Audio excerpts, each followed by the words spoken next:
le jouait, quand il se mettait au clavecin, on sentait qu'il vivait, qu'il vivait. C'était tout naturel, il se met là, on le voit, c'est magique, magique, c'était magique. On ne se rend pas compte comment on peut jouer comme ça. Là, ça a été vraiment un moment. C'était en plein juin, il faisait chaud. J'étais là, caméra à l'épaule, et c'était magique.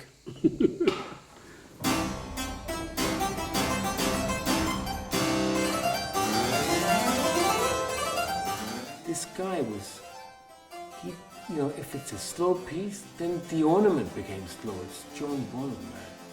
He played like a rock and roll musician.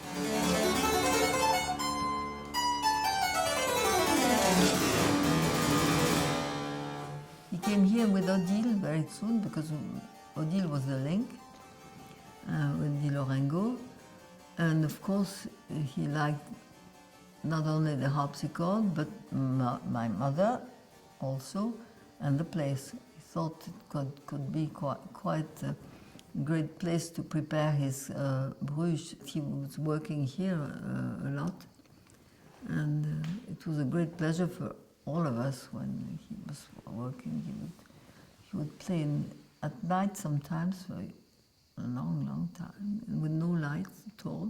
Sometimes the candles, sometimes the moon shine through the windows. And yes, it was great.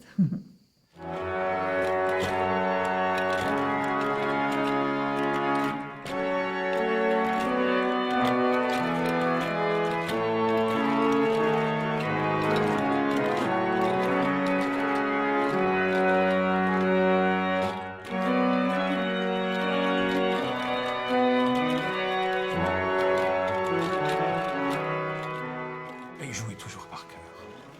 Il répétait par cœur, il travaillait par cœur. Et il avait une espèce d'apparente facilité, d'aisance. Comme s'il improvisait, comme s'il inventait la musique. C'était un acteur formidable.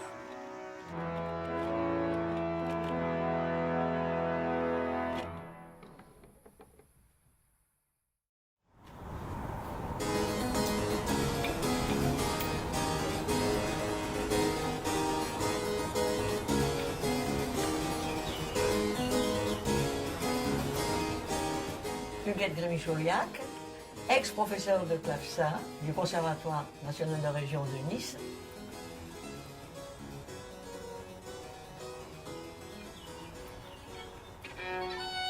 Gilbert Bézina.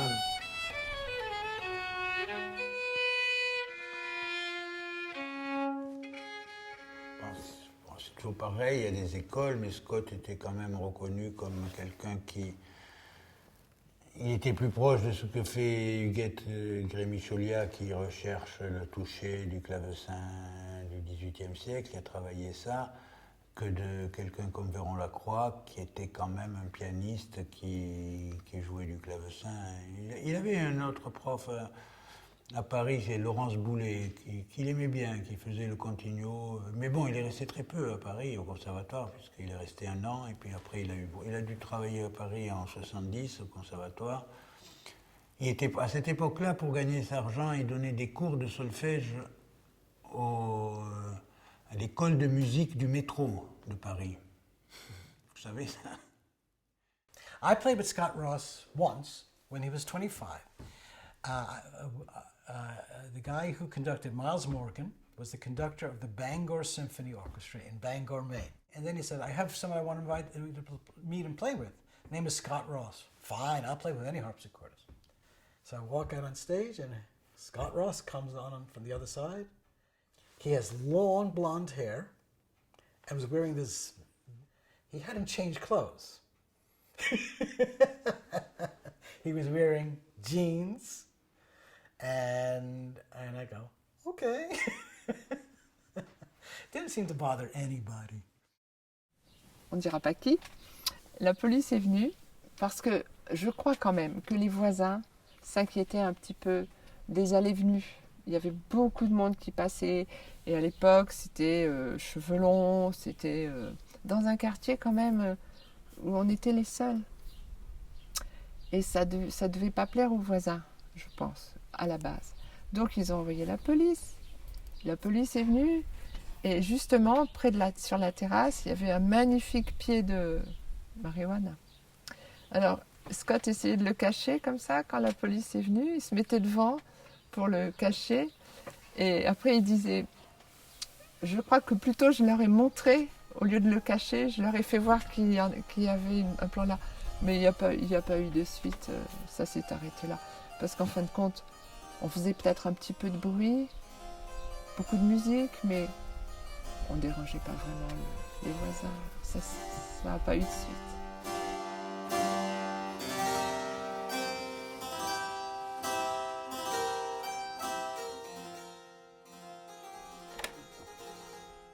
Bon, les zones intermédiaires là, de l'autre mur consiste.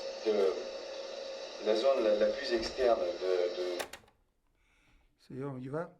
Ah, ça, j'ai retrouvé cette cassette où, avec Scott dans son jardin, de la petite maison d'Assas, on s'était mis à traduire un livre scientifique sur les pegmatites, cette formation rocheuse qui m'intéresse tout particulièrement et qui intéressait Scott aussi, parce qu'on y trouve des pierres précieuses. Alors on traduisait ces articles scientifiques, là, on avait mis 3-4 matinées, voilà un passage ici. Consiste en une pegmatite d'aplasotase quartz hypertique.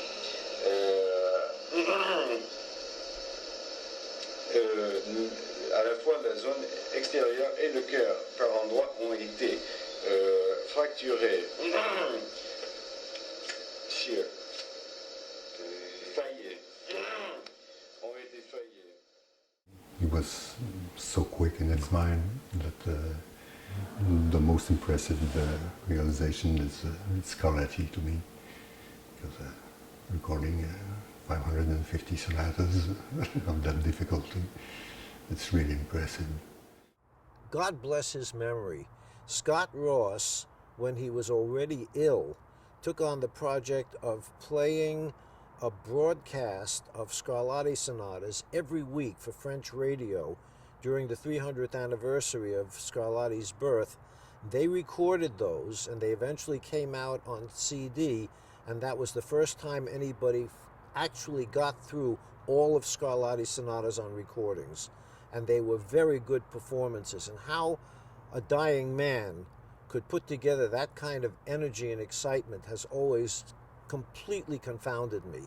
But he did it, and those are great recordings. Scott était toujours bien préparé, même si je disais que parfois il ouvrait une partition comme s'il décidait spontanément, mais c'est sûr qu'il jouait des œuvres qu'il a travaillées. En studio, il arrivait, je parle toujours du clavecin, et on savait très bien où on allait.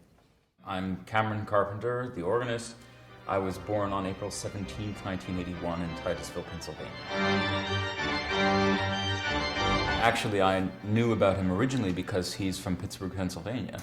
And I am from Pennsylvania. I'm from south of Erie, which, for somebody who recorded the complete Scarlatti sonatas for we think the first time in history, might seem like one of his minor distinctions, and perhaps it is, but that is ironically how I found out about him. Je joue? Ok. Alors, la main tour.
à la mémoire de Scott Ross, mon professeur, mon dernier professeur, parti trop tôt.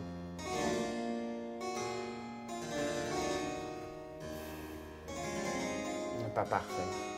Voilà. Mais lui, oui. Oui, parfait. Parfois. Voilà.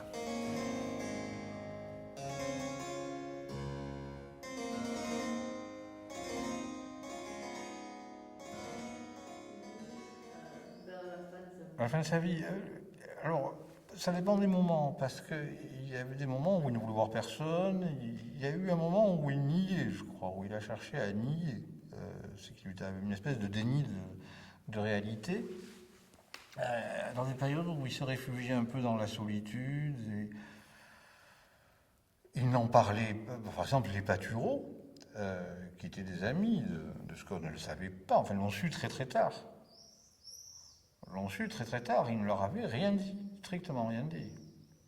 Alors qu'il allait régulièrement chez eux, il ne leur avait rien dit. Je crois qu'il a eu des difficultés à l'accepter, enfin, à le regarder en face, en tout cas. Et donc ça a provoqué un comportement peut-être un peu erratique. Mais...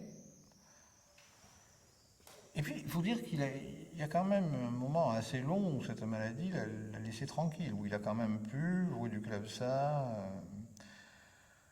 Les choses se sont aggravées brutalement